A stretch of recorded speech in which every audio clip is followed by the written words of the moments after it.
reasoning and with concepts is never easy. And the value of philosophy is it focuses exactly on that.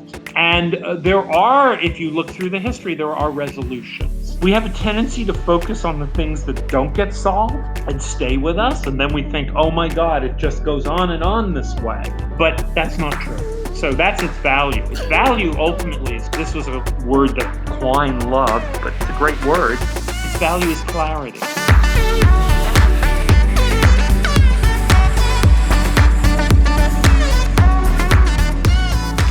Welcome everyone to today's AMA, where we are pleased to have Professor Jody Azzouni. He is a professor at Tufts University, received his Ph.D. from the University of New York. His philosophical interests include, among other things, philosophy of mathematics, meta-ontology, language, epistemology, science, and others. Has many published papers and several books, including Deflating Existential Consequence: A Case for Nominalism, Talking About Nothing, Numbers, Hallucinations, and Fictions, and Ontology Without Borders. So feel free to add anything if you see fit. But with that, welcome Professor Jody Azzouni. Thank you. Glad to be here. So a lot of things that we'll probably get to through the course of this discussion, but I think something a lot of people will be interested in is your views and account, and somewhat unique account of fiction and fictional discourse. So if you don't mind, can you sort of briefly explain your approach to that subject?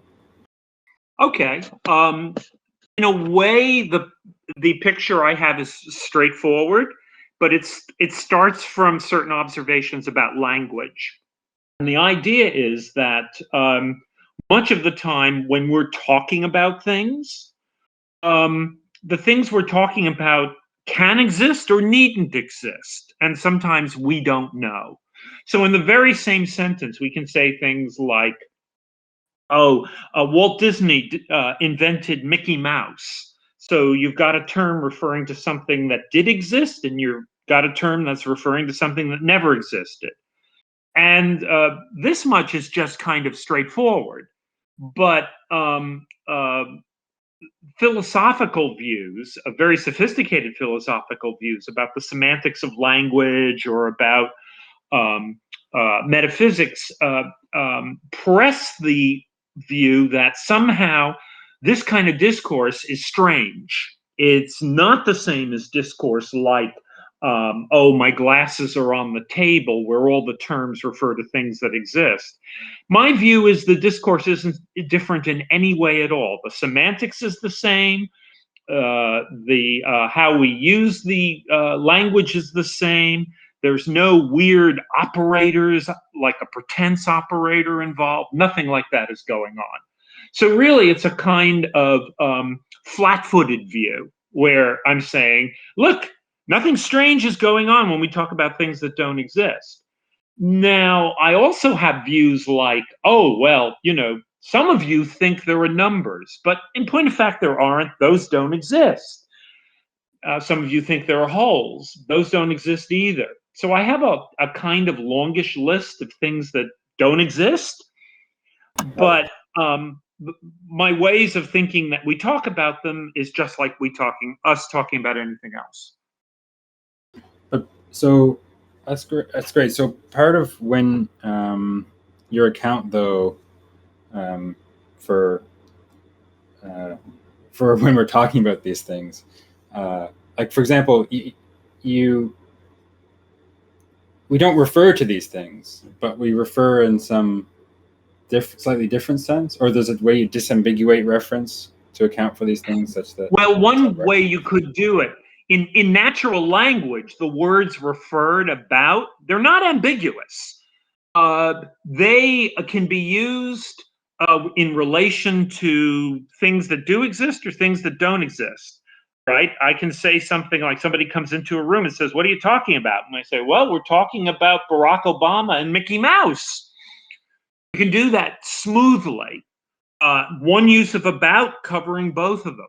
Now, when we step back and want to formalize how we're talking, We may decide to introduce an ambiguity, not in natural language, but we could, where we want to separate when we're talking to things that are really there, and then call that reference with a capital R.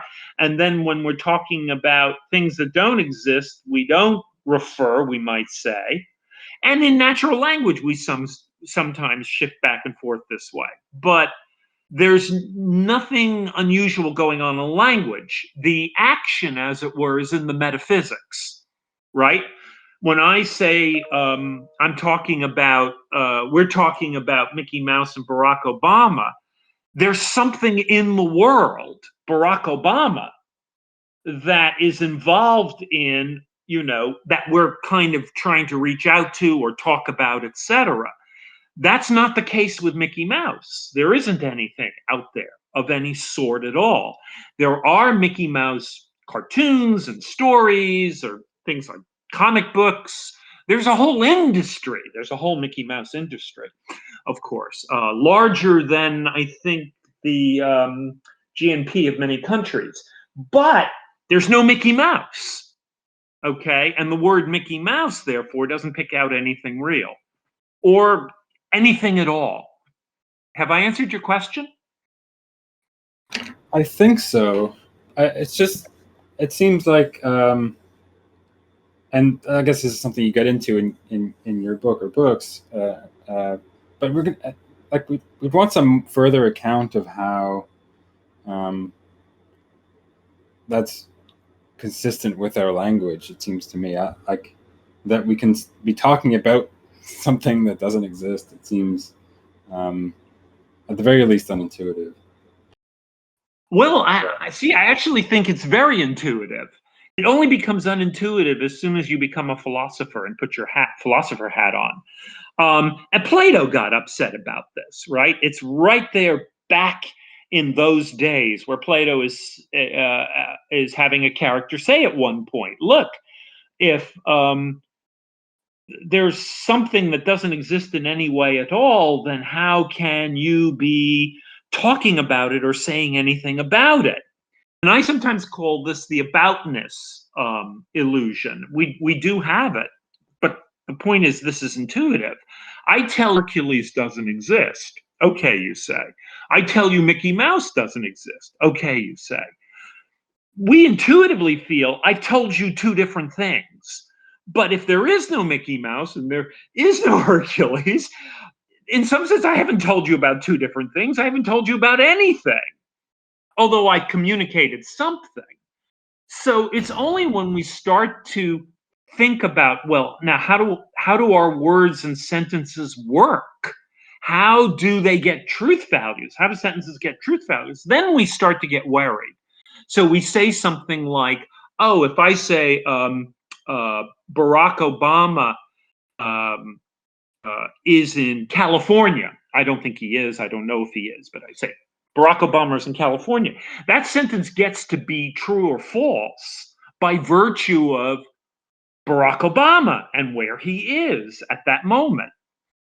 The sentence Walt Disney created Mickey Mouse in 1943, which is probably false, is made false not by there being a creature, Mickey Mouse, but in some other way entirely, by Walt Disney having engaged in a certain activity. So really, there has to be a story that's going to be told, a philosophical story about how our sentences get their truth values. And that story is going to be somewhat sophisticated. It's not going to be something like, well, you just look at the objects and see what properties they have and see if your sentence matches up with them. That's not going to be the right story.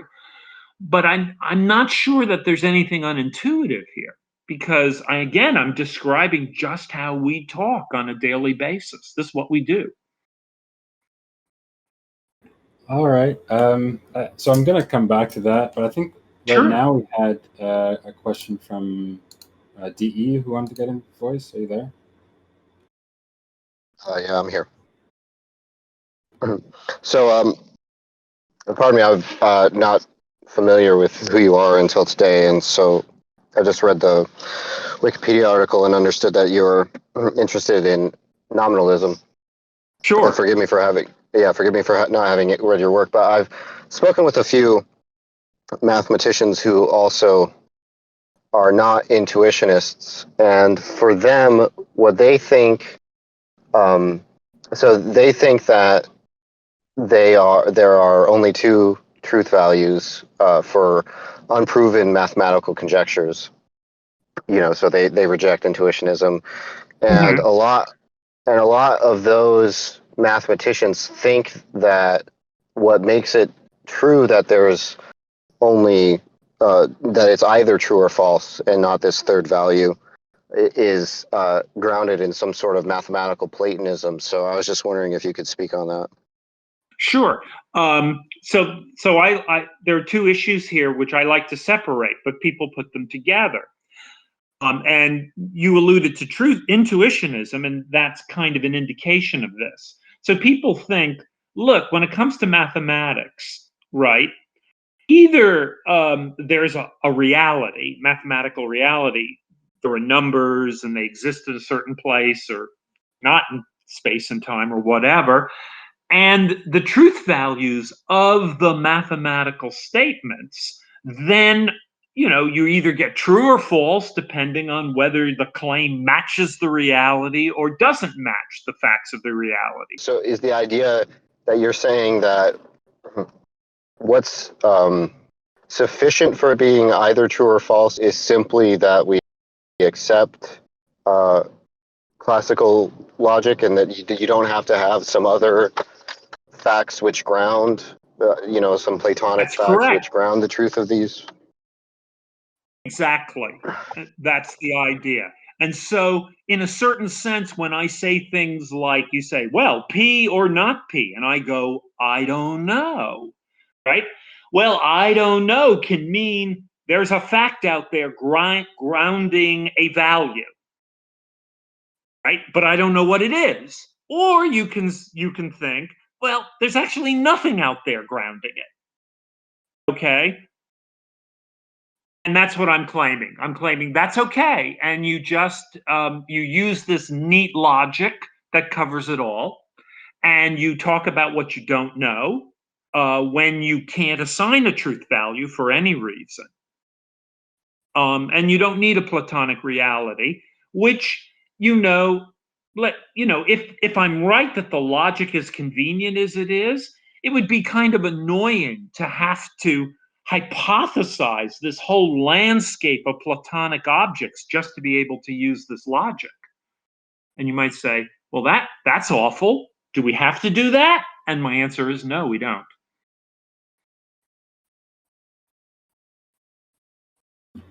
All right. So recently, or I guess a few weeks ago now, we had an AMA with Graham Priest, who's actually going to come back next week. But one thing that he mentioned... I know him. I like him. Yeah. Tell him hello from me. Fair enough. Yeah, sure.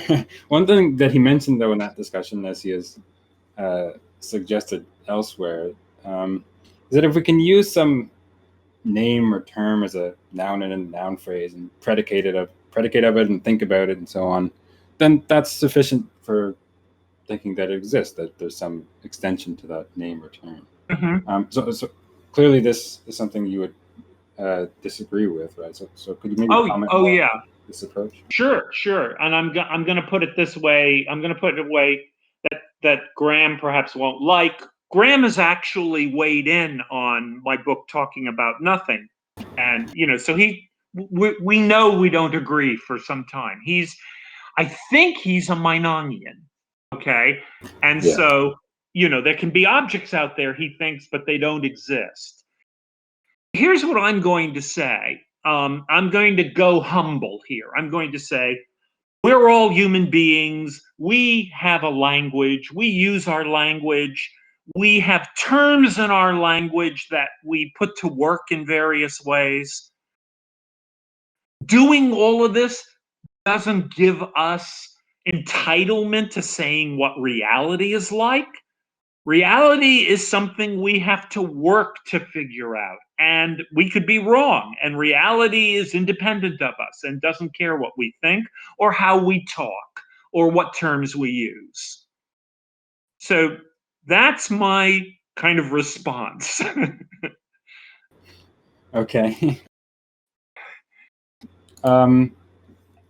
You've also suggested elsewhere a criterion for existence according to which, roughly speaking, something exists just in case it is like mind or language independent. Right. Although in other places you talk about how these sort of questions are indeterminate, but could you maybe elaborate on this principle and maybe explain how it doesn't entail that features of our mental events, like being mind dependent, don't exist? Well, yeah. No, the characterization is a rough and ready one. And sure enough, if we think something mental exists, and I actually don't want to weigh in on that. I mean, there are people who are kind of nihilistic about mentality. At the present moment, I'm agnostic. I just haven't written about it. But I assume if mental events did exist, then of course they would be dependent on minds, and so the characterization I've given you would just have to be finessed and fixed. Really, the idea is the following. The idea is, you can't dictate the properties of things that exist. They are independent of a process of stipulation. So the picture is something like that. If I'm writing a piece of fiction, which I do on occasion, often actually, and I make up a character, there's a direct sense in which I get to stipulate the properties of that character. That character has exactly the properties I give it. Now, that doesn't make that character exist. In fact, that's a good reason, I say, to think it doesn't exist. Now, my idea of the character exists, and that is mind dependent, the idea, but not the character. So this is what I'm trying to get at. What I'm trying to get at is there has to be a kind of process. Something exists, there has to be a kind of process by which we determine what it is like. If you can stipulate that, you're not dealing with something that exists. So that's really the criterion. Okay, yeah, that's helpful. So how would that be squared with the view you develop in Ontology Without Borders, where you defend a sort of object like projectivism, where well, actually, I guess first could you sort of briefly describe that view and then maybe elaborate. Okay, so the idea of projectivism is not the denial that there's something out there. Okay, stuff exists, but the idea is the following: when we start to think about what's out there, we tend to think of it in terms of discrete objects with properties. That's what, so we think of it as things out there being in different ways or having relations to one another. And the idea is, when you look at that, what I'm trying to claim is, well, not all of that I just told you is real. Some of that is projected by us. In particular, the thought that these objects have beginnings and endings, that they are contoured, that's a projection. We kind of psychologically and biologically project those divisions in objects. And the division itself between properties and objects, that objects are things that have properties, this is a tougher doctrine to kind of explain briefly, but the idea is that's a projection too. So what's out there, I claim, is a spread, as it were, a landscape of feature, which where you can't really you can carve off bits of it to talk about. But when you do that, that's you projecting into the world.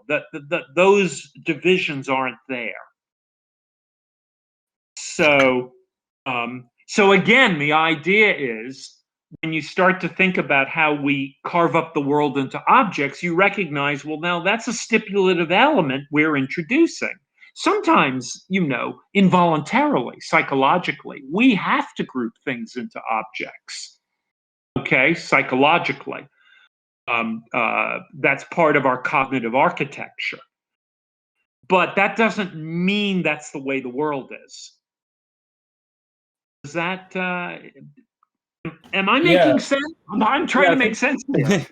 Yeah, I think so. But so maybe like to take an example, so if we say that there is this, table with sharp boundaries and whatever else that's in many ways a matter of our projection on your view, right? It's still not going to be the case that the table is in some way dependent on my mind or language. Well, I mean, the way to think about it is to carve up about a certain amount of feature and call it a table. That's dependent on your language. But the actual spread, let's say the spread in space and time, and the way that spread is, that's not dependent on your language.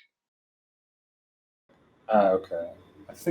I think I sort of understand it, but there's probably a lot more to uncover. It's in a way, it's not that it's deep. I don't want to claim that. It's that it's really unnatural to think this way.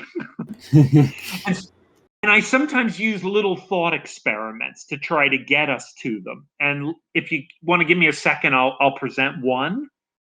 Sure. Which is I say, so here's this kind of experience that you might have where you're sitting in your garden, and normally when you sit there, you see things. There's the tree, and there's grass, and there's your dog running through the garden, and there's a table. So you've got all these distinct objects doing things. And then all of a sudden, you have this really strange shift in your thinking and feeling where all of a sudden it looks like it's one thing. Okay? The way that you might in a cartoon see a forest, all these brown things. And then as you zoom out from the forest, you realize it's the top of someone's head. And that's hair, it's all attached. So you have this experience, suddenly you lose all the boundaries. Okay?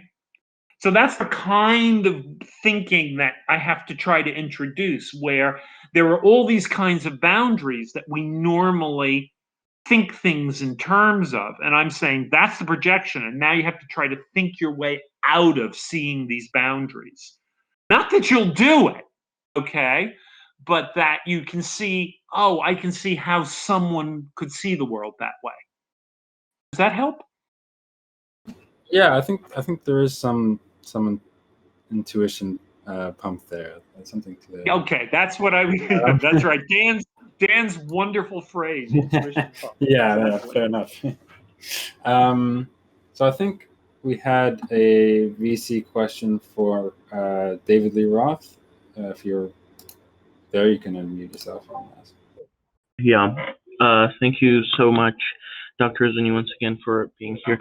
Yeah, my question was, I have actually several, but the first I want to say is, why does it seem like nominalism is so controversial in today's academia, and so many people are so reluctant to endorse it?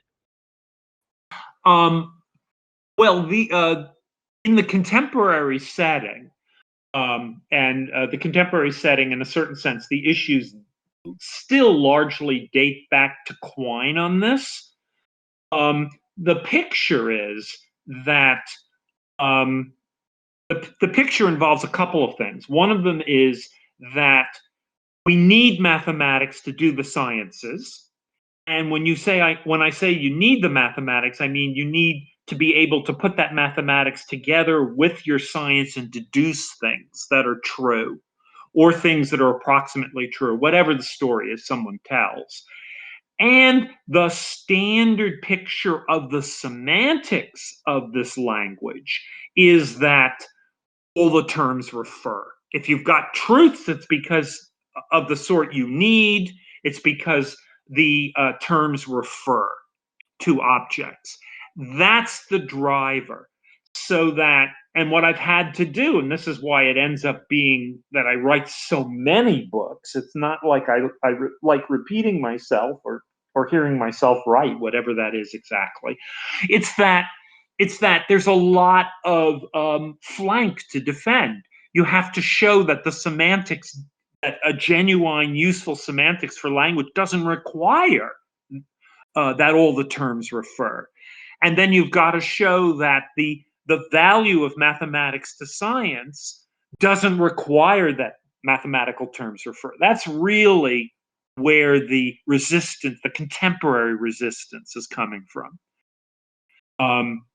And then what happens is there's also a contemporary desire for a version of nominalism, which is arising from the fact that we think mathematical objects are very strange, because they're not in space and time, because they're unchanging, because there's no causal relation to them. So people are going, oh, how can we know about these things? A version of this is called the Nasser's problem, but it dates way before. And so then people try to come up with the following maneuver, and this has been the standard move. Oh, well, let's figure out how to rewrite our mathematics so that we get something as valuable for the sciences as the original mathematics is, but it doesn't commit us to these entities. Oh, we put pretense operators in front of the stuff, or we just rewrite the mathematics, or we introduce some strange logic to do, that allows us to express things in a more powerful way without commitments. And none of this is a direct grasping of nominalism or getting to nominalism, but that's what's happening, and that's really what the contemporary situation still looks like. Is that helpful? Hello? Oh, he's muted. You mentioned in that, I'm not going to respond on behalf of him, but I will say that you mentioned in that response the sort of epistemic challenge of how we come to know mathematical truths that are causally inert. That's right. That's what's driving the nominalism. It's the desire in the contemporary setting for the nominalism is that it's not so much that the truth is inert; it's that what the truth is about is inert, and so we can't seem to get to it. And again, I tell a different story about how mathematical truths are established, which has to do with what mathematicians are generally doing, which is proving theorems. They're working with language. They're working with concepts. They're not working with the entities. So yeah.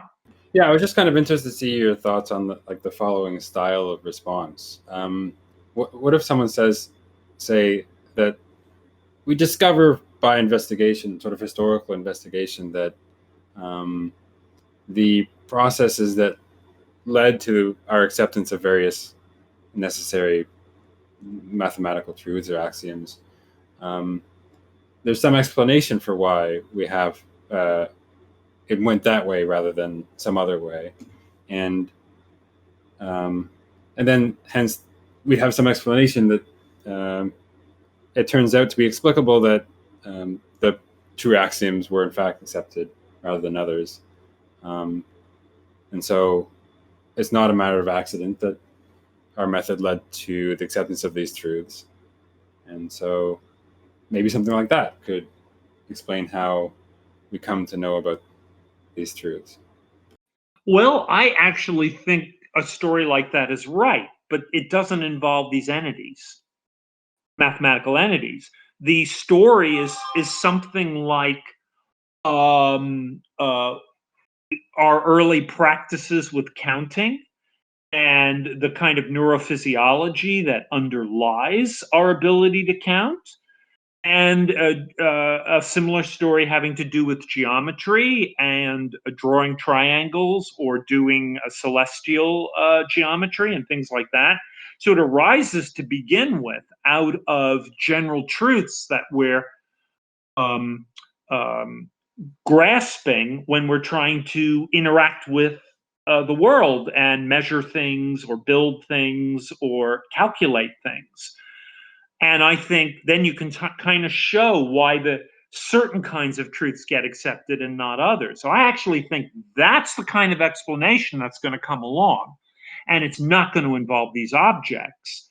And that's why, in my view, it's useful to understand these truths as ones that don't refer.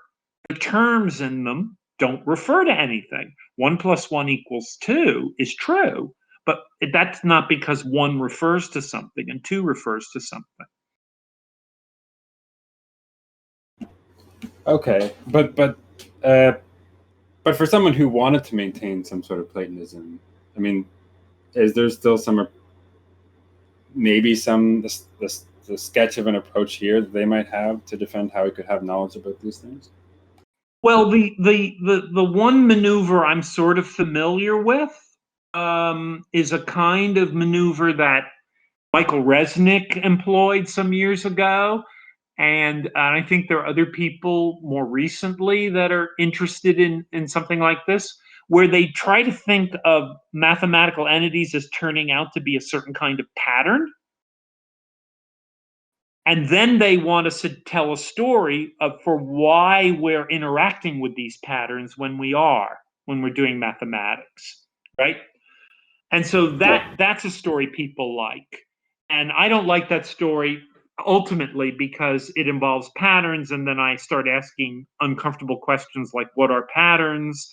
And they turn out to be, a Platonic object under a new guise. And then I can tell the story that I want to tell, avoiding talk of patterns. So ultimately, it's going to come down to whose story is going to be better about why we ended up with the mathematics we end up with. Someone who builds in patterns into the story, or someone like me who leaves them out. Yeah, because you could think that, having those patterns there, if those are the sort of objects that they're, the mathematical objects that they're trying to explain how we come to know, then you're kind of smuggling them in, right, in a way. Well, that's literally what I charge the opponent with. Okay, that's right. Now, it's funny because the debate gets mixed up with this other debate I'm telling you about how the language works. Because when I tell my story, I'm allowed to use terms. I'm allowed to use terms that are that involve patterns, just as I'm allowed to use terms like Mickey Mouse. But then I mark these terms as non-referring. And the opponent has to accept this because of my view of how the semantics of language works. So what I'm getting at is I have certain advantages here. So you want to have it that these statements are true, but involve terms that are non-referring. Could you maybe elaborate on what makes them true, or your notion of truth-inducing and stuff like that? Good, yeah. So the story is truth-inducing really is a version of the old. I mean, it's a descended version, and the differences are almost more important than the similarities. But at a first stab, there was this old view of coherentism, that what made something true was how it cohered with other truths, okay? As opposed to correspondence. And so what I'm roughly going to say is there's definitely correspondence truth, because, of course, there are terms of ours that refer, and there are things we talk about. But, as it were, the correspondence truths are rounded up with additional truths that are held because they're convenient or because they're indispensable to what we're doing. Okay? But the way that they're handled is through coherence in a certain sense. So the idea would be we need certain kinds of mathematical truths to be able to do our physics. And it's a subtle question, non-trivial question, exactly why that's the mathematics, why terms that, sentences that don't refer to things that exist are needed to do physics. But let's table that. Let's take it that we do need them. And then what happens is we formulate a class of mathematical statements, or rather, that's what professional mathematicians do, that are the best ones for the job, the most user-friendly, the most convenient, and so on. That's kind of the story. The sort of thanks. That's helpful. The sort of approach there reminds me of a kind of a pragmatism in a way about truth, where, well, which like theory of truth we have in mind. I mean, depends on maybe what's useful for the discourse that or the domain that we're talking about. Like whether we're talking about, we have some correspondence theory that's going to be useful for talking about, things that have things that exist and so forth. But yeah, right. Now let me, if you don't mind, let me comment a couple things about this, because this has come up because I've ended up having to write a lot about truth because of this. I have a book, Tracking Reason, which is about this. But the idea is that the picture of truth I have is that it's a neutral notion. Okay, it really has a logical role to play for us, but truths come in all shapes and sizes. And so some are correspondence truths, some are coherentist. And you might have even thought, as you almost suggested, and that people do think this, prominent people, well, there are different kinds of discourses. Oh, there's moral discourse, there's mathematical discourse, there's physical discourse. And see, maybe you use one kind of truth for one and a different kind of truth for another.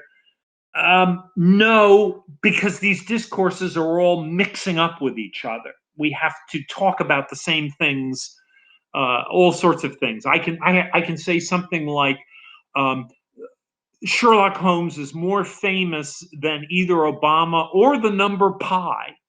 Okay, and there I'm like dipping into three discourses. So the discourses really blend, and so that's why you need one notion of truth to sort of bring them all into the darkness and bind them, as it were, whatever. So, but the truths differ. So how does that one notion of truth apply in that like particular case where it seems that you want to use it in slightly different ways for the same thing? My suspicion is, if I'm answering your question, is ultimately if there are terms that don't refer, that truth, even if there are some terms that do refer, that truth is functioning in a coherentist way.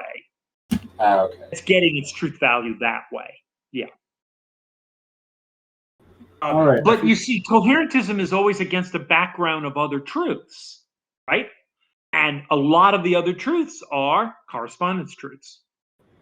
So how do we determine which truths are part of that web?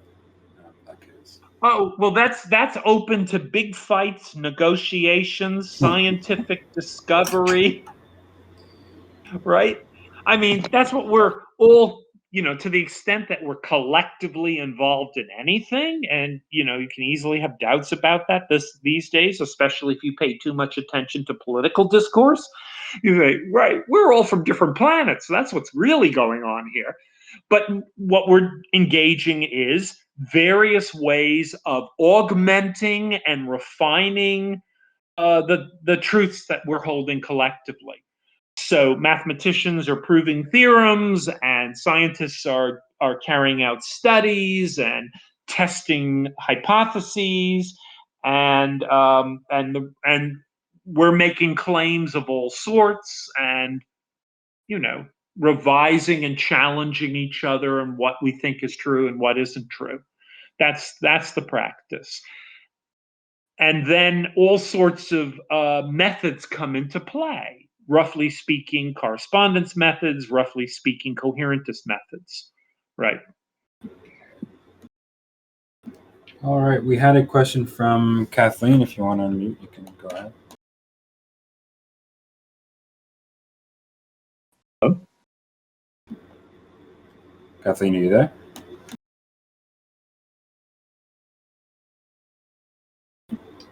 Oh, there we go. Sorry, it would not let me at first. Yeah, so I have a question, and I actually have there's like three questions, I guess, inside one question. And if you don't have an opinion on it, it's perfectly fine. I've been working on a project recently, and your colleague, Miss Bauer, has been instrumental in helping me with it. So my question is going to kind of have like feminist philosophy inside of it.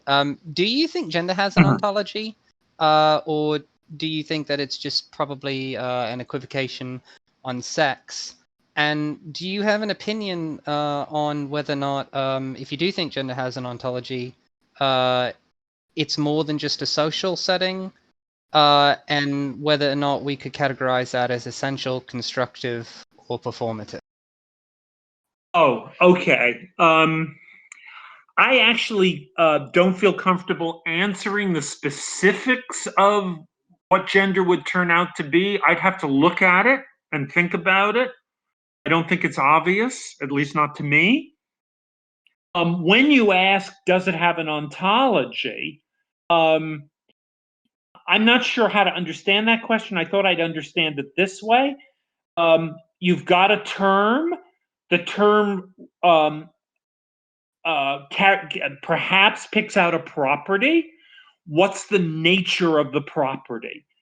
Some properties are very lightweight. Some properties are quite heavy. Properties are due to various things, maybe social facts, maybe not social facts, right? That's how I'm kind of understanding the first question. And so the answer is yes, of course, it does pick out something. And now exactly, how deep what it picks out is what's debated. And I don't have a view at this time on that at all. All right, well, thank you. Thank you. All right, I had a sort of question, another question about fictions, or why do you think that your approach is preferable to some sort of pretense theory, where we're just... To be honest, because I think the pretense approach is unworkable. Now, having said that, that's a big claim. There are a lot of different pretense approaches. They range from build the pretense into an explicit kind of operator that's implicitly in the language, to a kind of maneuver that shows up in the semantics, to a view that takes the adoption of pretense to be a psychological state of some sort. But ultimately, I think they all prove to be unworkable for what amounts to what I regard as a kind of technical reason. This is the source of the problem. And the source of the problem is that if in one way or another, pretense operators are segueing off part of our discourse from part of our other discourse. This is pretense, this part isn't. Okay? Unless you adopt something that I call global pretense, which crashes and burns internally.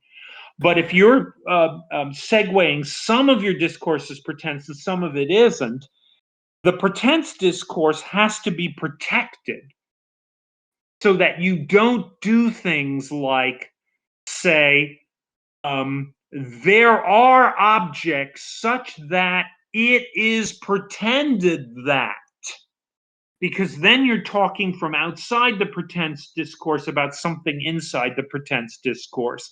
And technically, you shouldn't be able to do that. But unfortunately, you have to do that in order to say very sensible things that we say about fictional objects. So, for example, one of the things I can say is, although Sherlock Holmes is presented as British in Doyle's short stories, he's treated as an American in a whole series of movies that were made between 1971 and 2016. That sentence isn't true. I just made that up. But the point is, we're kind of talking about Sherlock Holmes across pretenses. And it's this across pretense phenomena that keeps coming up in one way or another as something we have to do. And the pretense maneuver can't really handle it. So that's in a nutshell my objection. There are comebacks. So like there's a bit of an exchange between me and Bradley Armourgarb and James Woodbridge, who are certain contemporary pretense theorists, where they do an approach where they think, oh, we don't have this problem because we're kicking all the pretense into the semantics. And then I'm saying, oh, yeah, you're doing that, but notice that it's arbitrary and stipulative, and you have this problem and that problem. So it's all getting very technical, as debates often do in this area. But that's the nutshell. That's the reason. So my claim is it's unworkable. And on the other side, my approach, because it is so close to how we ordinarily talk, it doesn't face technical hurdles. All right. And Doug had a similar question where he wanted to know, how is your view different from fictionalism? About mathematics. Well, it depends on. Fictionalism is a funny label. There are only so many labels to go around in philosophy, so people keep stealing them from one another. I would have liked to have been called a fictionalist, but I can't be called a fictionalist because, most fictionalists are in the game of treating the discourse that they designate as fiction as special in some way. Putting an operator in front of it, putting a pretense thing in front of it, putting a fiction operator in front of it, where the fiction arrow, there's a little fiction arrow pointing to the contents of the statement saying, don't worry, none of that exists. And then you've got to make that work as we talk semantically. And it becomes very hard to do. So I don't do any of these things. In a certain sense, my approach arises from a certain view of what in the philosophical tradition are called the quantifiers. Those are terms like philosophers, these aren't what linguists call quantifiers. Philosophers, there is and for all. And I'm saying when we use there is and for all, we don't have to be committed to what we're talking about. So if I say, I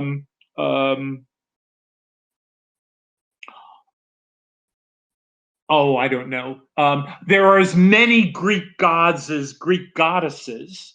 I'm not committing myself to either Greek gods or Greek goddesses.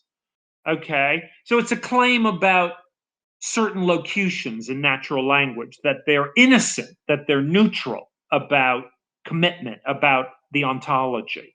And that's why it's not really any of the standard fiction views. Right. So that involves a denial of like a Quinian criterion of ontological commitment. Absolutely. That's where this all got started for me back in when I started doing this, which was, Quine's criterion. No, that's not going to work. And then I started looking for, What are the arguments for Quine's criterion? And this was entertaining because it turns out there aren't any, really. Everyone bought it because it sounds, if you're not thinking about cases like there are as many Greek gods as goddesses, it sounds right. It sounds like when you say there are blahs, you're really committing yourself. There are blahs. Although we don't always talk that way. I can say to you quite, self-righteously, there are good orcs in Tolkien's fiction. And of course, I'm not, I don't mean by that, or I needn't mean by that I think they exist. The Quine's criterion as a description of natural language is just wrong. And then it turns out, as a description of how we should understand certain mathematical logical formalisms, like, first order formalism, it's wrong too. It's not a requirement. So there's nothing there.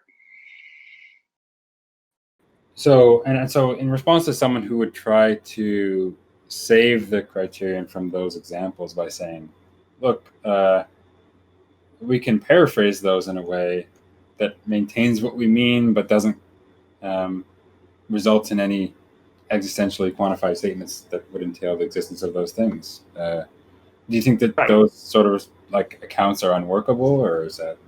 Well, yeah. See, there are two things to say. One thing to say, the first thing to say is like, look, to just offer the paraphrases is to miss the point.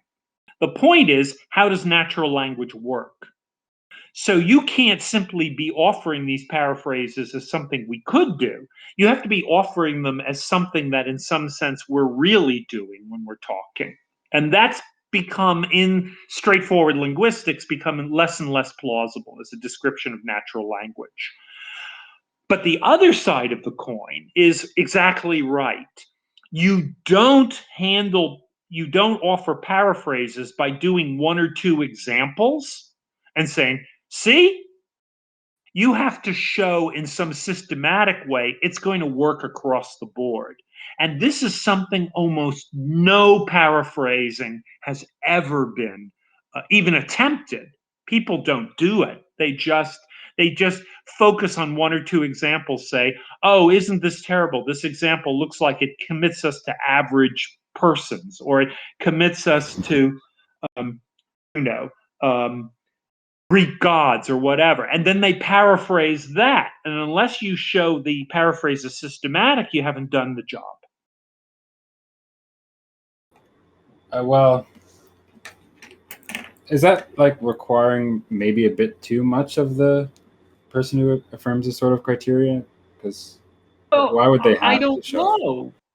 I mean, okay, so this is turning on subtle issues like a burden of proof. Yeah. But here I am with a position that says, look, we just talk the way we talk, and don't worry, it's not committing, and let me give you the semantics and show you that it'll do that. And then somebody else says, no, I want to save the criterion, and therefore we need to paraphrase a whole bunch of things. And I say, okay, give me the paraphrase. And they go, well, no, I don't have to. Isn't that a bit much to ask of me? Life is short, let me just do a few. I don't know. I find that disconcerting as a response. I mean, you can describe what you're up to as programmatic, and people do. I'm engaged in a program, and here's the program. The program is paraphrase all these cases. And I guess that can be a philosophical life, and I guess it is for some people. And I don't have an objection to that. Although, again, I would want to say, yeah, but is there some reason to think that this is really the way natural language works? Or is there some reason for us to say that this is the way we really should understand our language when we formalize it? Now, one of the things that's important is that when you accept Quine's criterion, you restrict how expressive your language is, because now your quantifiers can only do one thing, whereas with me, they could do two things. Okay? And that's going to be a problem too. That shows up also, because that all of a sudden there are things you can't say. And now the paraphrase theorist has to explain why it doesn't matter. We don't need to say these things. Okay. I think we'll move on to another question from Raskolnikov about whether your view undermines the objectivity of science. So, oh dear. Yeah. I think he construed your view as fictionalist, but incorrectly. But nevertheless, that's what he's really worried about. Yeah. Is he going to speak, or should I answer what you've conveyed to me? Well, I'll read out his question as he wrote it, but we can change what is necessary to see if it can be framed for your view. He said, he's a fictionalist, but math is indispensable to our best scientific theories. Since fictional accounts are human constructs and don't correspond to objective reality, don't you think that fictionalism about math undermines the objectivity of science? Yeah, I'm hoping the answer is no. I'm thinking the answer is no. Because what has to happen here is when we use our mathematics with the science, we make deductions. So we make deductions in particular, let's say, about the items that we're studying, say physical objects moving in space and time. Now, these don't become accepted merely because we've deduced them. They are to be tested or otherwise applied. That's the nature of science. So the response really is there are objective touch points that keep coming up when we're doing science. And these objective touch points affect not only the scientific theories, they can be refuted or accepted, but they can also affect the mathematics that we're using. And we can end up accepting or rejecting that.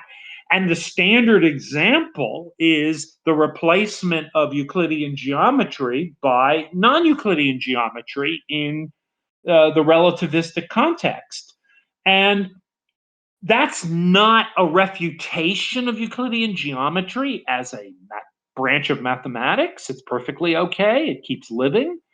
But it is a refutation of the value of it for certain scientific endeavors. And so, again, how is this being established? Objectively, by the results being tested or applied in one way or another. All right. We had another voice question from Sep. If you want to unmute, you can ask your question. Hello, can you hear me? Hi. Yeah, so I don't know if you've actually covered this in any of your articles, like nominalistic content, or from your book, Metaphysical Myths and Mathematical Practice, but I was just curious. I have a general question about your view about second-order logic. Now, you understand second-order logic with its quantification over quantification where predicate variables are bound, right, is necessary for 20th century mathematics, such as second-order Peano arithmetic, such as various axioms of set theory, and also the completeness axiom from real analysis. I'm just curious, how do you handle second-order quantification? Well, my own view is it's perfectly acceptable. Second-order quantification, it's a logical formalism. It gives you certain tools. No problem using it if you want to use it or whatever. Now, the polemic I was engaged with in Metaphysical Myths, and by the way, the part that you're alluding to, the bit on second-order logic, that gets that's recently I've revisited that discussion in an article. I don't know if you're aware of it. I am not aware of it. Okay, so I have to. I don't have the title in my hands, but it was published in Synthesa, and it was published maybe 2 years ago, and it's something like, it's got Quinian in the title. I apologize. I should remember the name of my own articles, if only for egoistic reasons, but I lost That's right. grip on them. But anyway, it's something like, evading commitments, blah blah blah, something like that. Coining commitments. You can reach out to me if you want at Tufts. You know my email, and remind me, and I can send you the title of the article when I get my hands on it if you want. But anyway, that is considering a very specific debate, and the very specific debate is this: there are people that say, oh, I want to use second order logic, not because they think it's valuable for certain purposes mathematically and or in the science, but because they think they're avoiding, they think they're still using Quine's commitment, but they're avoiding commitments that Quine thinks you get stuck with if you're doing first order logic. Okay, yeah. And all I'm showing is that that's a myth. And what I do is I show you when you actually take apart the machinery of second order logic, you see where the commitments are hiding. Was the paper you had in mind called the Challenge of Many Logics, a new approach to evaluating the role of ideology in Quinean commitment? That one? That's it. That's it. Perfect. Right. Great. Did you want to follow up on that? What is that, 2018 19. or something? 19. 19. Okay. Yeah. Yep. Did you want to follow up on that, Sep, or is that good? You know what? I think I should just look at the article first. I think that'd be a better idea. Yeah. And then write me if you want. Yeah. Thank you. Thank you, Dr. Azzouni. Yeah, not a problem. Yeah. So we had another question from a dog who's wondering, how can there be things that are true mathematically that we may not be able to prove in a finite number of steps? Not sure. Okay. Well, I mean, this comes to my own feeling is if you can't prove it in a finite number of steps, you can't prove it. Okay.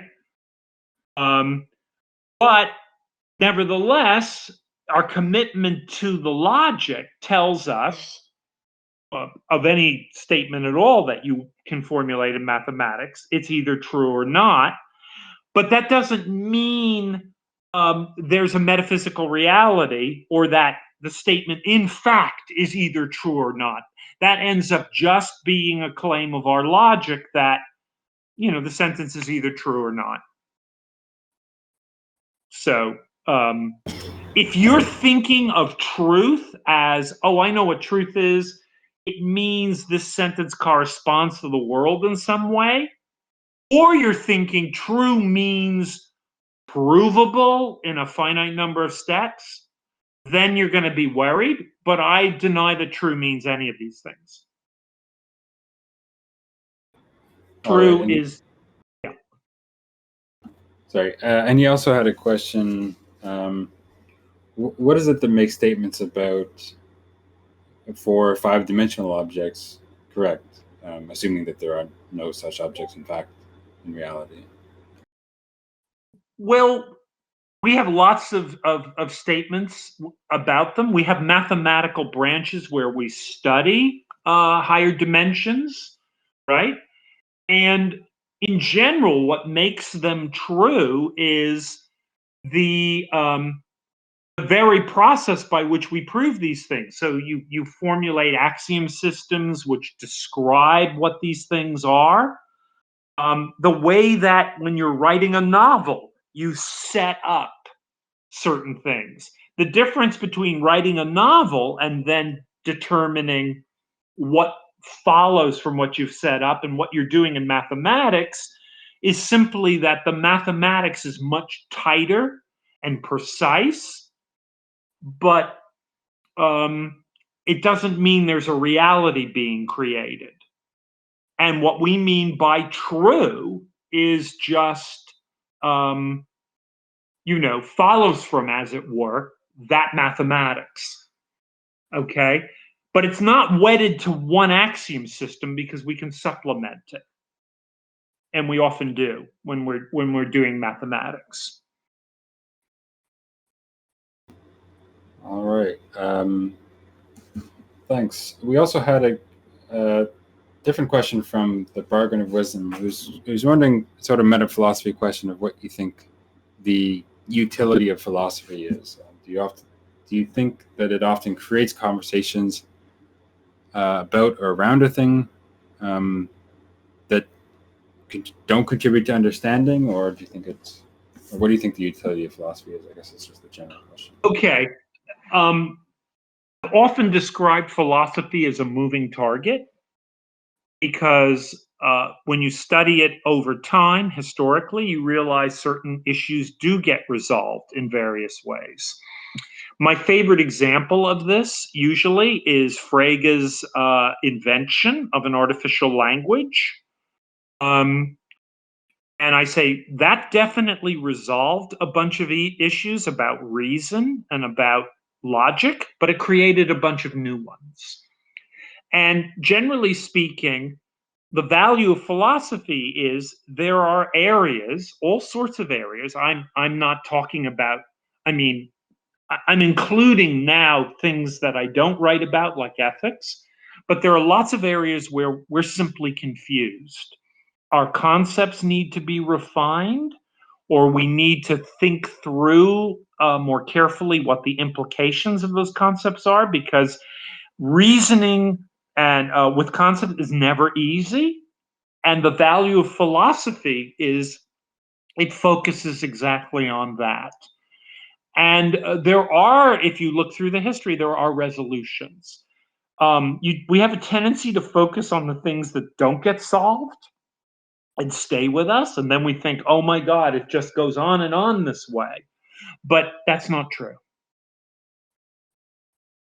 So that's its value. Its value ultimately is this was a word that Quine loved, but it's a great word. Its value is clarity, helping us get clarity. All right, that seems fair enough. We had another question from Dog, and I think part of this has already been answered, but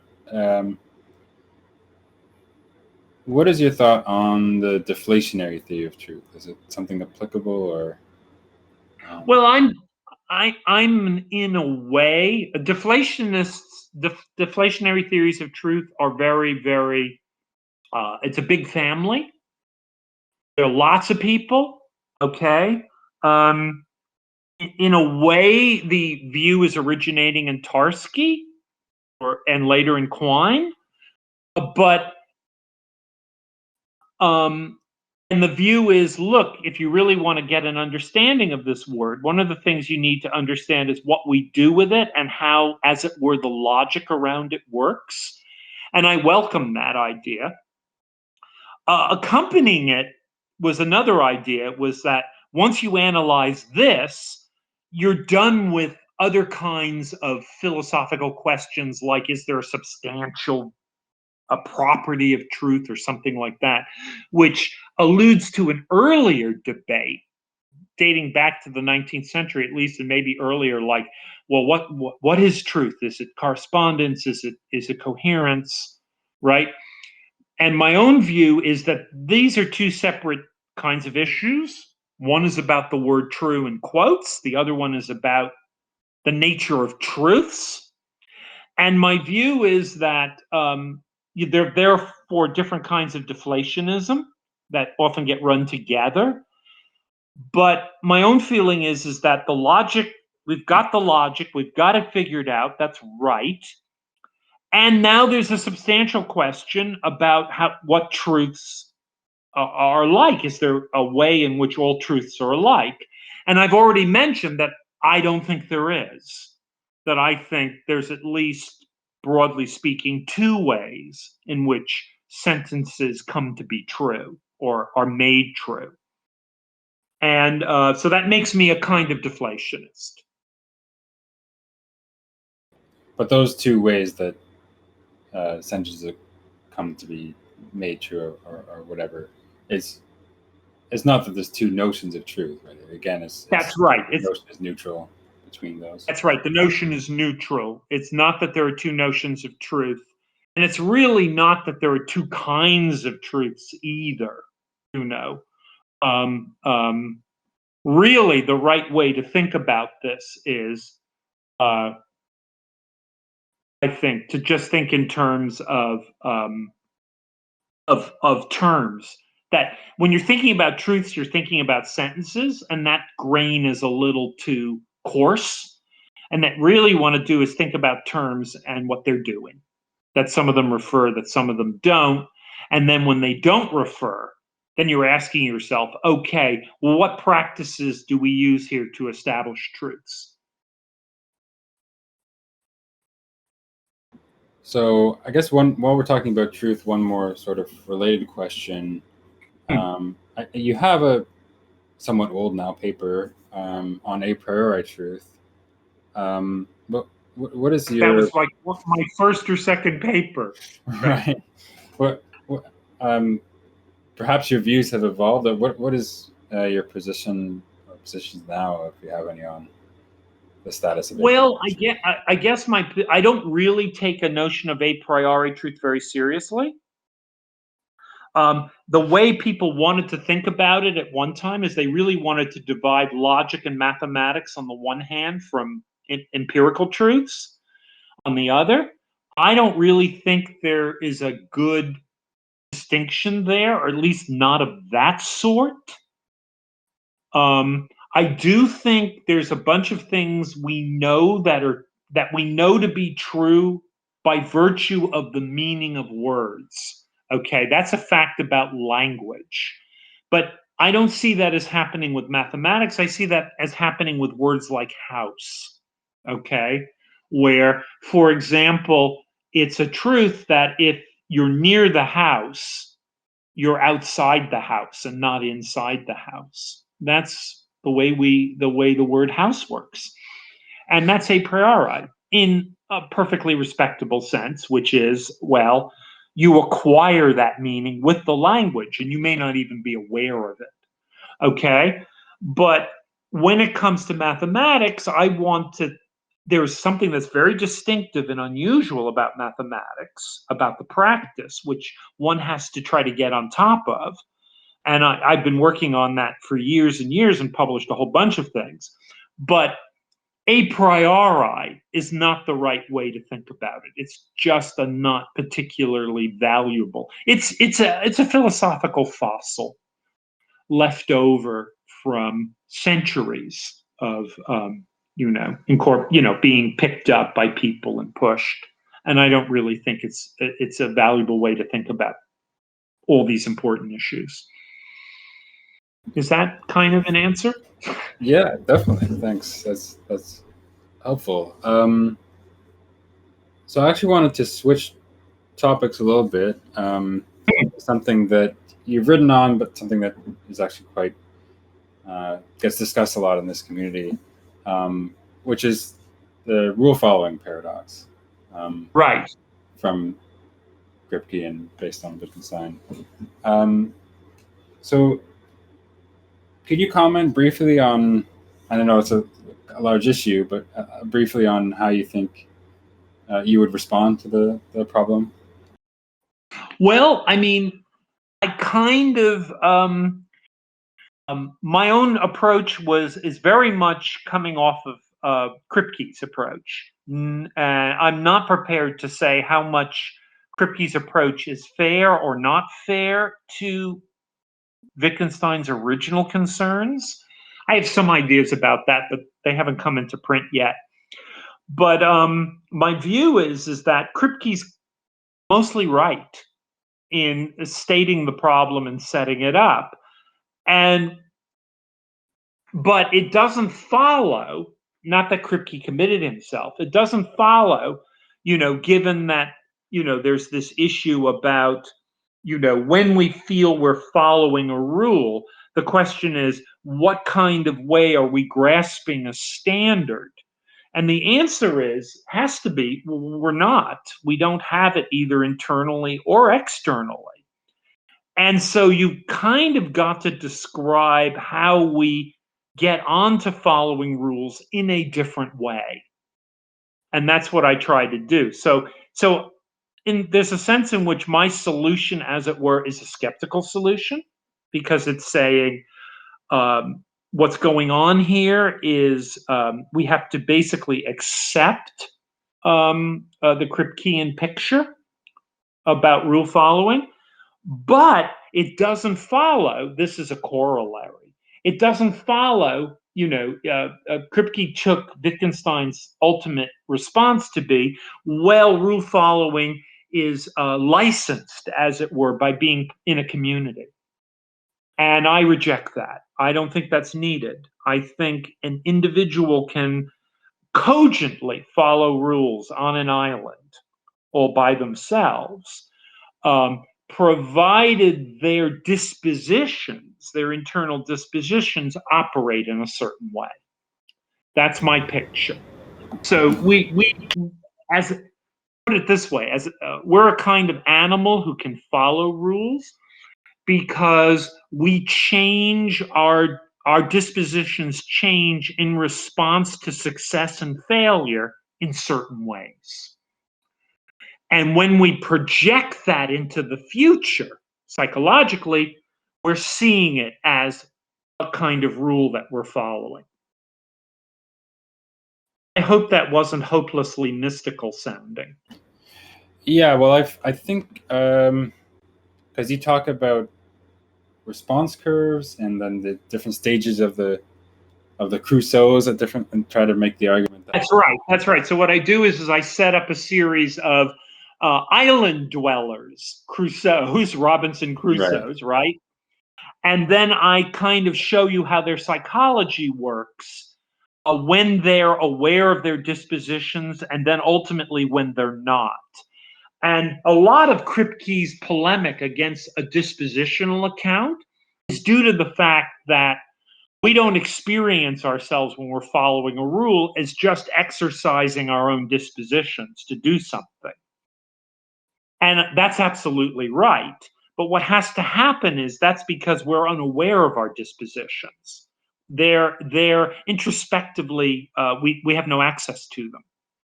And so then we experience ourselves as operating in a different way vis-a-vis what we're trying to follow rules about. Say numbers of coconuts, or that something is a coconut. Those are my examples, right? But what's happening there is, in a way, we experience it as following a rule, and we can even write these rules down. And then what happens is our dispositions change. So here's an analogy. We learn how to count, right? We learn the rule for counting. But internally, we didn't internalize that rule. There's no way to internalize that rule. Internally, we internalized a series of psychological practices which, up to a certain point, simulate the outcome of that rule. And then we do things like introduce calculators or introduce computers, and we see this all as going on in the same way. Okay? And we see it all as obeying a rule. And there's nothing incompatible, except that's not what's actually happening in reality psychologically. Is that a little better? Yeah. So one thing that I noted there, we don't have to have. You can have this dispositional account, as you seem to be saying, without us having this disposition to produce the correct response in all cases, like perhaps. That's correct. That's because what we do is we treat, and again, our dispositions are just what they are, okay? Therefore, mistakes are part of them, et cetera, et cetera. But we treat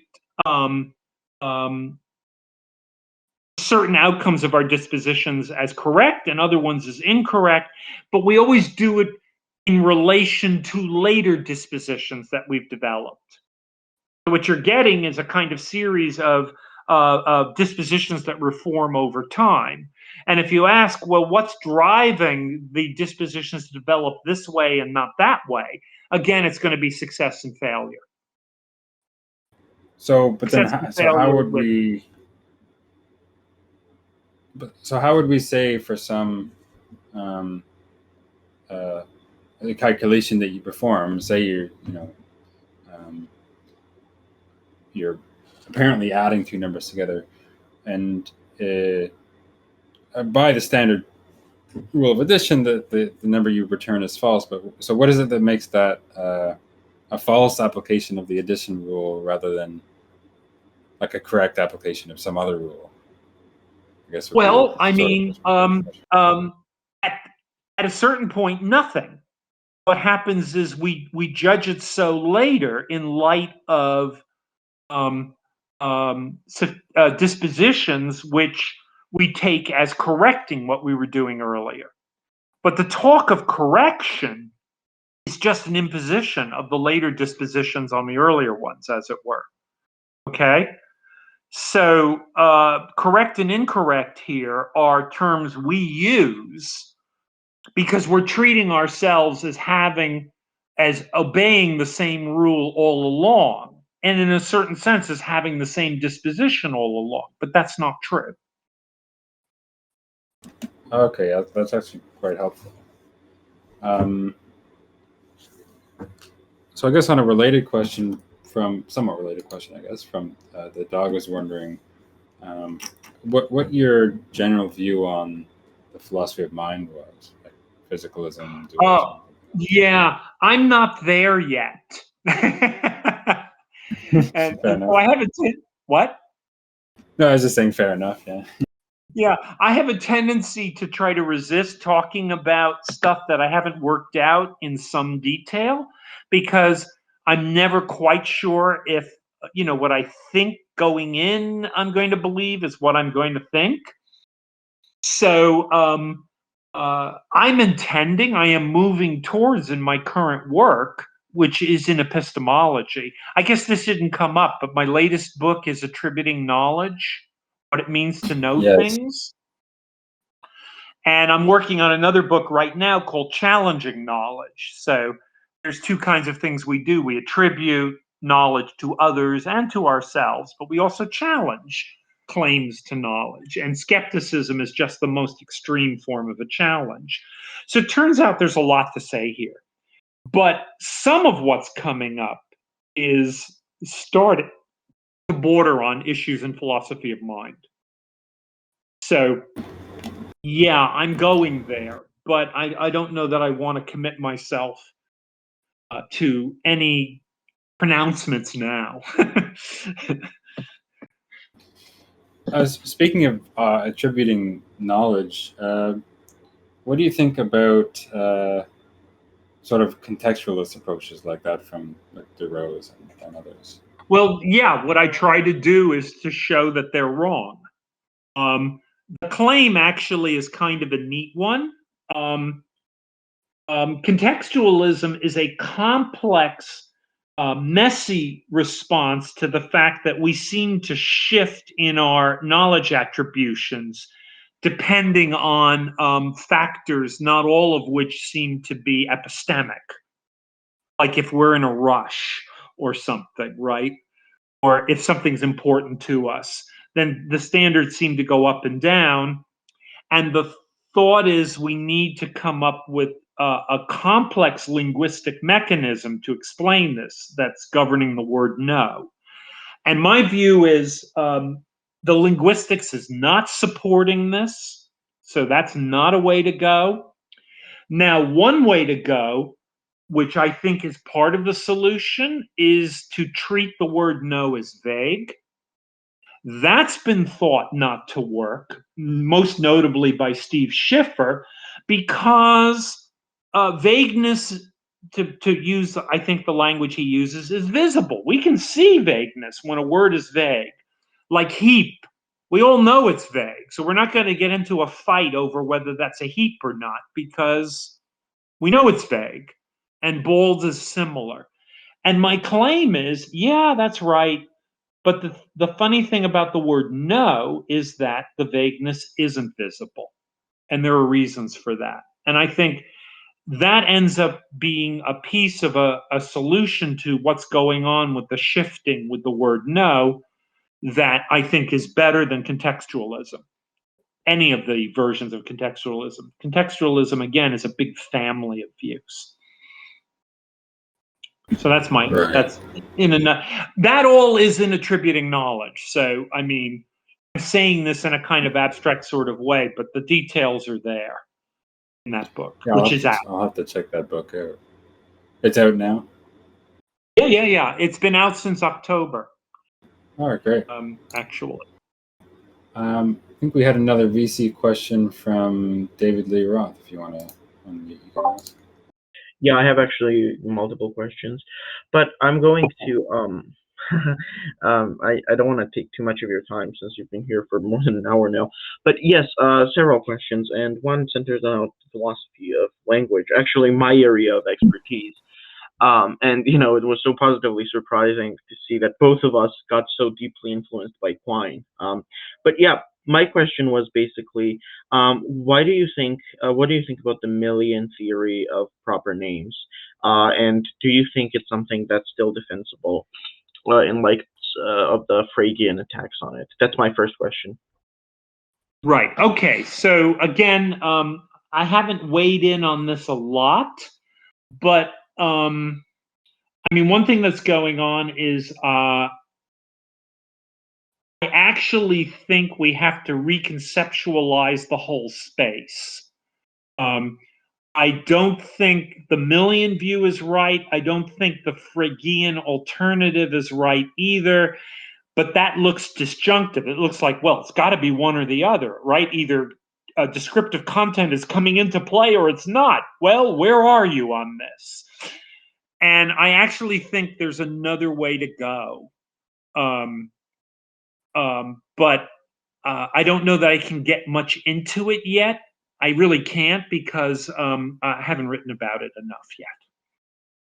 So sorry to. Oh, that's fine. No, okay. No, that's okay. I had a couple of other questions.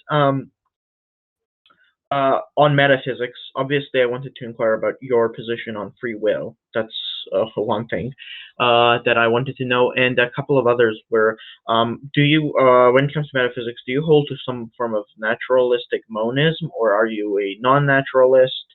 That's what concerns the metaphysics. And the questions I wanted to ask you on science are kind of bombarding, so if you forget anything, I'm happy to remind you.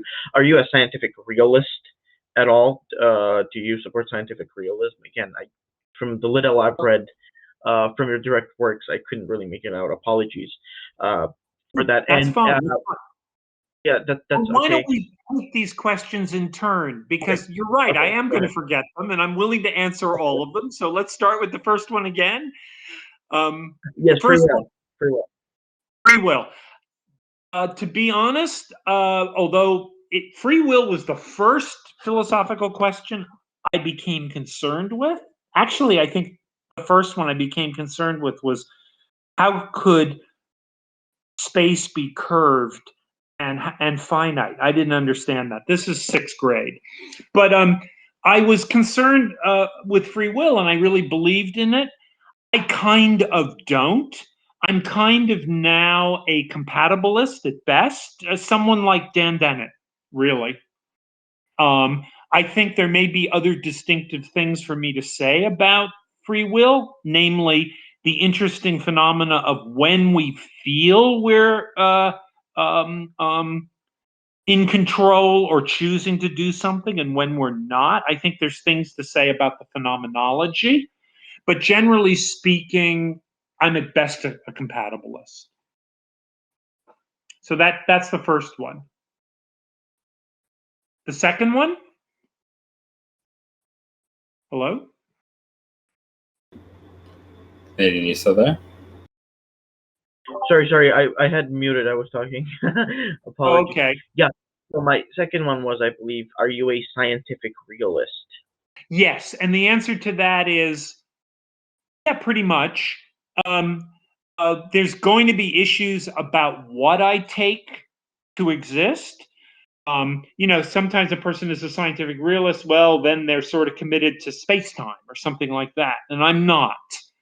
But generally speaking, I think I'll put my version of scientific realism in my terms. There are scientific truths, many of them, with terms, many of them, that refer to things that exist. I think that's the case. Now, the other question that often scientific realists are worried about is, do they think science is establishing truths, or is it something else? And I think the answer to that is, again, yes, lots of truths, but often the truths are not the most upper level items. They're often more middle level truths. Okay? So the things that we often think of as scientific theories, those we may not have established. Those may not turn out to be true. But a lot of their perceived implications are, and are retained in successive scientific theories. So that's my answer to your second question. Yeah. That's wonderful. Yeah, I had a couple of more. Apologies for long-windedness. So the question is, your metaphysics when it comes to some form of naturalistic monism. Are you inclined to? Yeah, I'm definitely a kind of naturalist, rather than a dualist, or I tend to avoid supernatural explanations. So the most classic example would be that I'm not going to go for some sort of intuition of mathematical objects. I don't know that we have powers like that.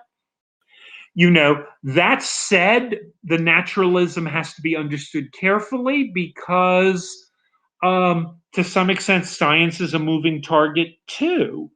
So I'm open to being surprised by what we might decide exists, or what we might come to realize our laws are like.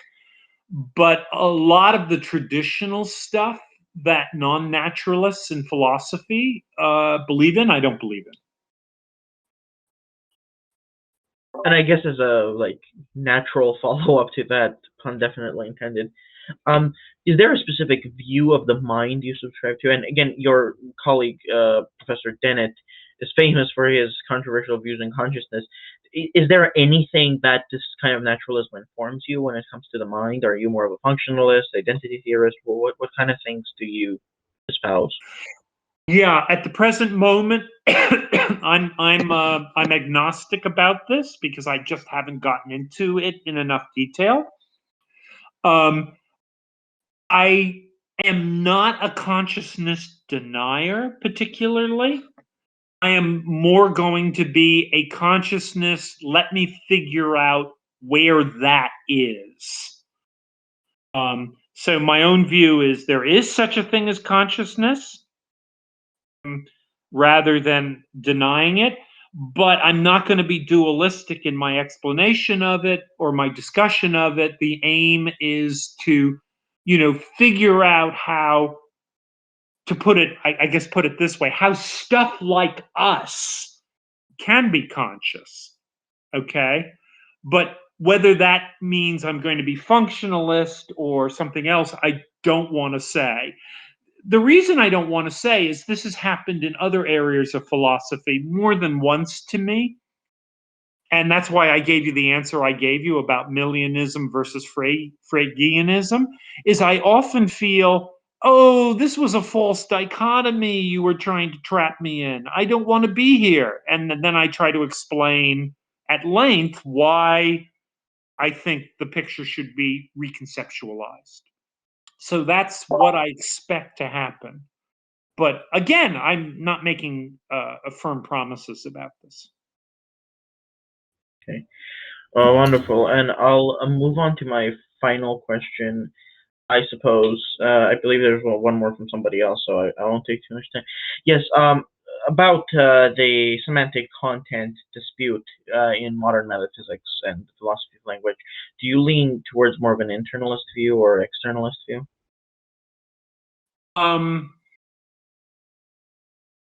I think, and again, this is something I want to say more about in detail, but I think I lean more towards an internalist view simply because the kind of semantics I'm more comfortable with these days is what linguists are doing, as opposed to what the truth conditional semantics is doing.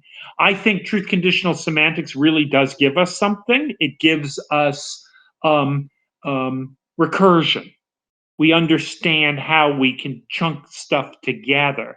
But I'm uncomfortable with the rest of that semantics. And so I think I'm uncomfortable with the externalism as well. So semantically, I guess I'm kind of an internalist. Thank you so much for those answers, Dr. Azzouni. Thank you. All right, we had another couple more voice questions, and let us know if you're getting toward the end, because I think we've been going for almost 2 hours now. But if you're free to keep taking a few more questions. Oh yeah, well it's kind of up to you guys a little bit.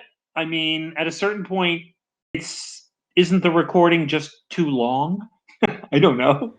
We've gone up to 3 hours before, so but more than that was probably a bit much. But most of them are less than 2 hours. Really. So whenever you're free or we run out of questions that people are looking to ask, but we had a couple more voice questions now. Right. Let's see how that goes. If I do start to suffer, I don't know, talking at a screen fatigue, I'll stop. Sounds good. So Sep, if you wanted to unmute, you can ask your question. Yeah.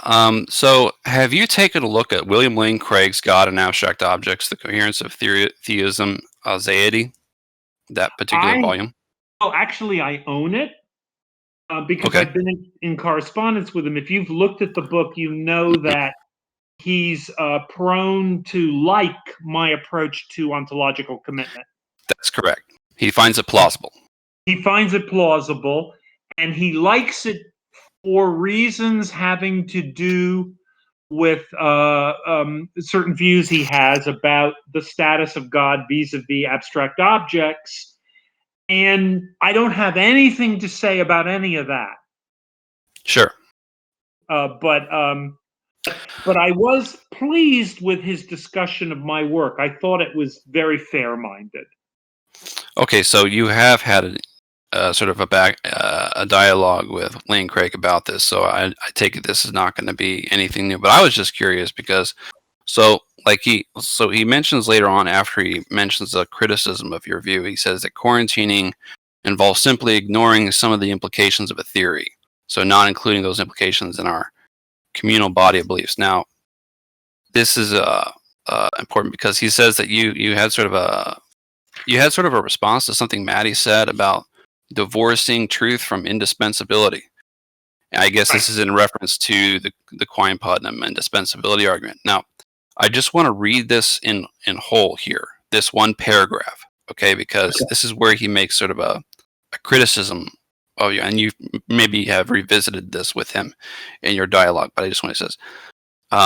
Azzouni concludes in this with regards to indispensability. The Quinean claim that an indispensable empirical theory must be regarded as true has been qualified because such isn't the case in ordinary scientific practice if certain implications of such theories are placed in quarantine. So nevertheless, this qualification offers little solace to instrumentally inclined philosophers, those, anyway, who urge us to take applied mathematical doctrine or fundamental scientific laws to be false. Because in these cases, scientists do not engage in the practice of placing in quarantine some of the implications of such theories, and so philosophers have no grounds to regard such theories as false, or even grounds to be agnostic regarding the truth of such theories. That's him quoting you. Okay. Then he says, "That's right." That's right. Then he goes on. This is Lane Craig now. This second response of Azzouni to Maddie's attempt to divorce truth from indispensability seems to misconstrue badly Maddie's argument. Of course, the falsehood of the empirical doctrine of a scientific theory provides no grounds for seeing the pure mathematical doctrine as false as well.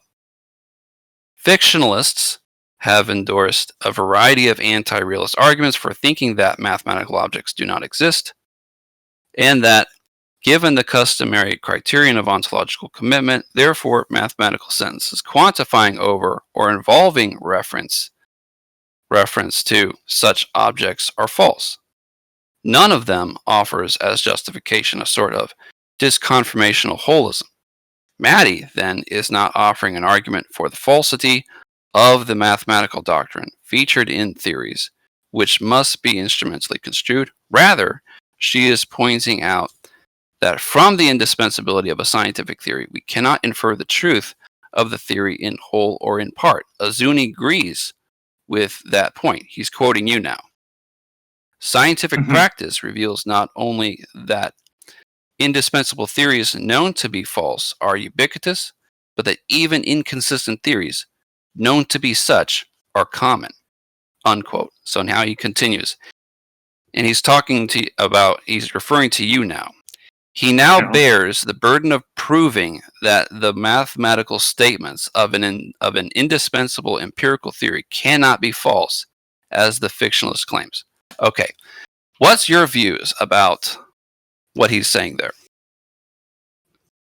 Yeah, I'm not positive. I'm not positive about this.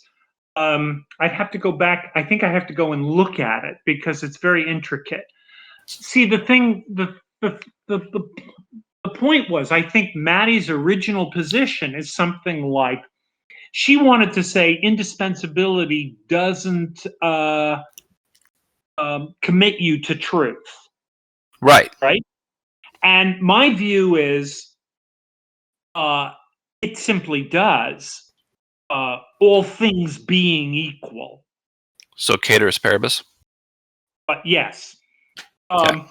But in point of fact, what I was offering, all I was doing with quarantining was I was noting something that happens often in the sciences, which is there's something that happens where a theory that everyone knows to be false is applied by deducing true implications from it. Okay? And so a simple example that I gave in knowledge and reference, but I think also in the empirical, in the deflating, is something like, you take a material that's magnetic, you treat it as little ribbons, right? And then a certain distance away from the material, the magnetic field is the same. Okay? Now, when you do something like that, you're not committing yourself to the idea that the material is made of ribbons like that. That's crazy. What you are doing is you're recognizing that downstream implicationally from that theory are a bunch of truths that you can use and that are easy to get to if you treat the material as ribbons, uniform ribbons, as opposed to treating it as just a block of magnetic material that you can't analyze, so that the description of it is intractable. That's all I'm pointing to. And I'm saying that's allowed, that's licensed, okay? And that's when we dismiss, but we don't do it any other time. And therefore, we're not going to do it with pieces of mathematics that we're treating as, that we're drawing implications from. We can't drop them either. So ultimately, all this is motivating, for me, what it's motivating is don't think about quarantining as a tool for escaping commitment. Sure. Right. Yes. Okay. You're going to have to go for my quantifiers. Okay? That's what I'm doing. So there may be something there that I misinterpreted in Maddie that he's pointing to. I'm not positive. That's all I'm saying. But really, this is all I was up to. And I don't agree with Maddie that anyone separates these things this way, that she's claiming. It's not logically licensed. Okay. And here I'm on the same page with Resnick, by the way. And I quote Resnick in some article I've written. What? Because he does mention that your response to Maddie was twofold, in that the first part had to do with Michael Resnick. Yeah. Right. What he was saying about that. Right. So is that helpful? Did that help? Yeah. Yes, it does. Oh, yes, it does. Okay. Thank you. All right. I think we also had Timber want to ask a question in voice. Timber, if you're there, you can. Oh, hi. Thanks for doing this AMA. So I just wanted to. I might have missed what you said when you were talking about the rule following paradox. I just wanted to bring up a point that I think Chomsky mentions in Reflections on Language. He says something like Kripke mistakes like the rules of grammar to be like the same kind of rule as like the rules of etiquette. It's something like the rules of grammar are more like descriptions of sort of how we use language.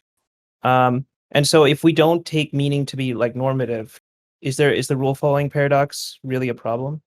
And so No, I just want to. Yeah, I agree. I think if we don't take it to be normative, it's not a problem. But let's be careful here, because as you may know, there is a gigantic literature on Kripke, which is hyper focused on the normativity, the supposed normativity. Because Kripke uses the word normative at one point to indicate what he's talking about. And there's this giant literature, which I feel goes overboard. Because I think the notion of normative that Kripke is pointing to is very light. But it's not, he's right, it's not descriptive. Okay? So I talk about this actually in a large footnote in the my rule following book. And but I think Chomsky's right. But the thing is, Kripke is pointing to an experience we have, a phenomenological experience when we think we're following a rule, or recognizing the meaning of something. And the experience is, this is not simply my own disposition. Okay, that's the experience. And that's the sense in which it's kind of normative. Okay? Is that helpful? And do you think that's and that's enough to sort of get the paradox going? I think it is. Now I spell that out. Okay. In the book. So I do spell that out. If you don't have access to the book and you're interested, send me an email.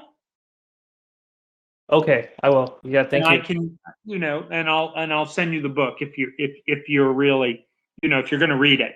Thank then you. I will. Yeah, and then you'll see what I mean, because I do think you can run the paradox on a thin notion of normativity which is all that I think Kripke has. Now you have to ask Kripke. Ultimately, he's still alive, so he may not agree, but I think he does. Sure. Thank you. Sure.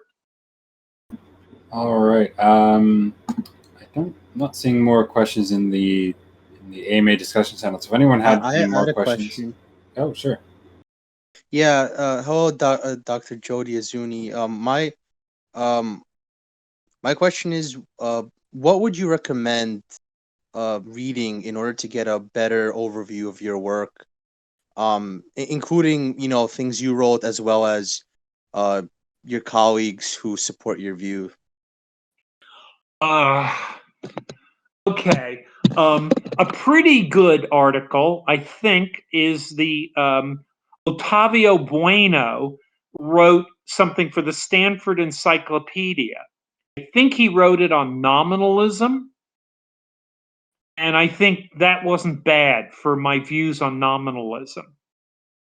I think, as far as what I'm doing in epistemology is concerned, the best thing is attributing knowledge, like the beginning, the introduction, right? The best thing for what I'm saying in ontology is the introduction to ontology without borders. Yeah, I really have been recently working hard to sort of say, here's an overview. Here's what the whole thing looks like. But I'm not doing it for everything. So I'm doing it for the epistemology in the beginning of ontology of attributing knowledge, and I'm doing it in the beginning of ontology without borders for the introduction there for ontology. And then I'm also doing a lot in public language. But again, I'm going to point you to another book. What can help a little bit are reviews sometimes. There's a review in Mind of Semantic Perception that's pretty good. There's an article in the Notre Dame reviews by Gila Sher, S-H-E-R, on tracking reason, which is excellent. Except for one little bit where I say, no, that's wrong. But, one little bit in what's like 40 pages is not bad. It's really quite good, quite fair. Is this helping? Yes, this is definitely helping. My other question is, what do you think is the biggest issue with mathematical realism, besides just the parsimony issue? You mean the biggest problem for why we shouldn't be realists? Yeah, Yeah. I actually think the biggest problem is what I call the epistemic role puzzle. Okay? So that comes up in a couple places that I discuss it. And I think the epistemic role puzzle is the following puzzle. That when you look at mathematical objects, and when you think about mathematical practice fully, mathematical objects don't come into it in any way at all. And when you think about scientific practice, and this is answering a much earlier question in another way, where I was asked if I was a realist by, I guess it was David Lee Roth, and there the answer is yeah, but the objects come into play a lot in scientific practice. We're always trying to get what I call means of access. Sometimes thick epistemic access, another term of mine, thick epistemic access to those objects. And that never happens with mathematics. And I actually think that's fatal in the sense of we have no reason to believe in them. Okay? Yeah, I think I kind of agree with you there. It's like, if we're not really interacting with these Platonic objects, it's like, why do we really need them? It's not really clear how they relate to our actual, like, when we are doing mathematics. Exactly. Yeah, the other, I guess, comment I had is, even if we did posit this realm of Platonic objects, I don't think it's really clear why our world, our physical world, should mimic these mathematical objects in any way. Like, why are they relevant in physics? I think that a much better solution would be to say that something like more along the lines of what Aristotle thought, which is that our physical world just has certain mathematical properties, right? That we just abstract, right? So whereas Plato thought our physical world is a mimic, or I guess you could say approximation of the ideal Platonic world, Aristotle thought the opposite, that our abstract kind of mathematical world was approximation of our physical world. Right. So if I had the right metaphysical views for this, I would be more Aristotelian than Platonic, for sure. But in point of fact, I don't have the right even metaphysical views to have a view like this, because an Aristotelian view.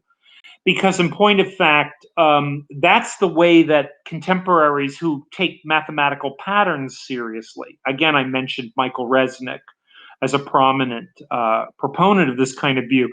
This is this looks in some ways like a latter-day Aristotelianism. I think the successful application of mathematics, in a way, is all over the place.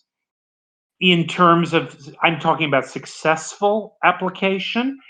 And I don't think the simple model of saying, well, in a way, the mathematical patterns or entities are being exhibited in some way by physical phenomena. I think that works with certain simple cases. And I think with very much more complicated cases, it's not obvious to me that that's what's going on. I mean, here's a point. What you're touching on is an issue I've also written a bit about and been concerned with, which is, and I alluded to it earlier, why is mathematics so good for us in the sciences? Why is it so valuable? And that's a complicated thing to talk about.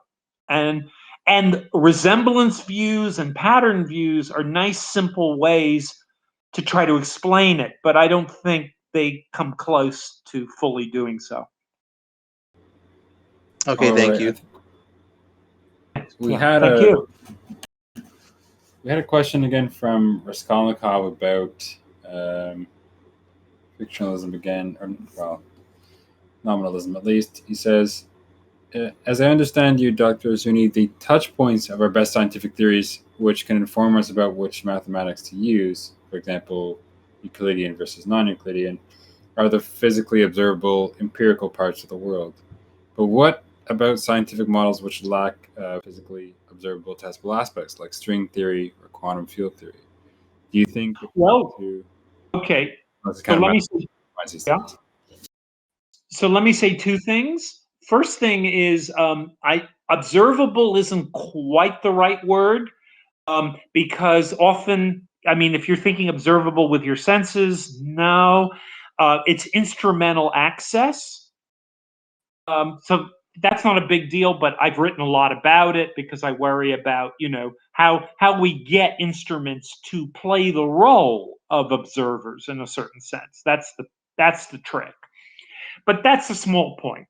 The other one is, what about things like, which are untestable at the moment, in any sense at all, like string theory, etc.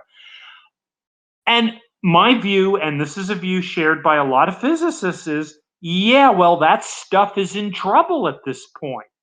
Until we can get it to be touch pointing in some way, it's kind of a highly mathematized, very sophisticated metaphysics in the bad sense of thinking up things that we don't have any way of verifying whether they're true or not. And that is the situation.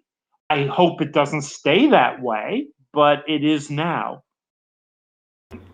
All right. I think. By the way, I should add, that doesn't mean I'm telling these people to stop doing this, because as you develop physical theories that are untestable, sometimes things get to be testable from either of two ends. One end is we're spending more money, or we're banging things together, or we've designed more sophisticated experimental apparatus.